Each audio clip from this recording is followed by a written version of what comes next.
It's important to keep the inlets to your rain garden clear of debris, especially when no form of pre-treatment is used, such as our previously mentioned Rain Guardian.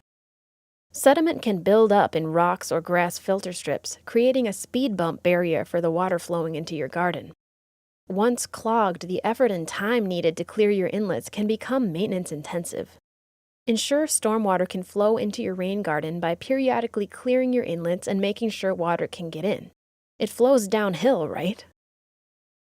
Other issues, like the buildup of invasive species, can get a little bit out of control. A determination may be needed about whether it's best to weed a garden that got away from you, or simply salvage what key plants you can before excavating the garden to start fresh. To recap, here are some cues that it might be time to reassess your garden. The garden has filled up with sediment and water no longer infiltrates. Water no longer drains within 48 hours. Weed trees and invasive plants have taken hold and are choking out desirable wildflowers and the original plantings. You can no longer locate the plants from the original planting. So what are the key points to ensure your rain garden is low maintenance? It's important to remember the maintenance on your rain garden will evolve over time.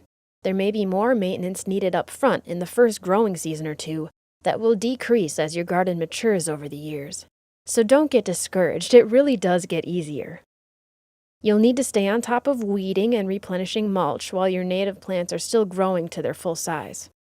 If a pesky weed does take over an area, it may be faster to dig up a few existing plants and place black plastic over the area for a season, or dig out the weeds, spray the area, and then replant your plants. After 3 years or so, these tasks become less frequent. Remember, for perennial plants, the first year they sleep, the second year they creep, and the third year they leap. Smaller plants will also need to be watered weekly to ensure they survive. If you have a curb-cut rain garden, clearing your inlet will be a critical part of maintenance throughout the life of the garden. Other types of rain gardens can still have their inlet clog up, which slows down or accidentally diverts water from the rain garden where we want it. Well, there you have it. Hopefully these tips will help take your rain garden from seedlings to successful deep-rooted wildflowers that are grabbing rainwater and returning it to the ground. And if you don't have the right location for a rain garden, you can still add deeper-rooted native flowers and grasses in place of shallow-rooted turf, and skip mowing all that lawn. Also, remember to use water wisely by deep soaking lawn areas and garden beds, avoiding runoff to the street and ditches, only fertilizing your lawn when grass is actively growing, and saving rainwater with rain barrels.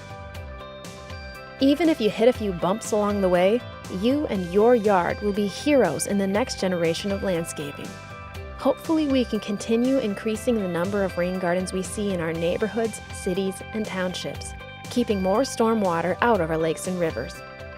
We're glad you're a part of the rain garden revolution.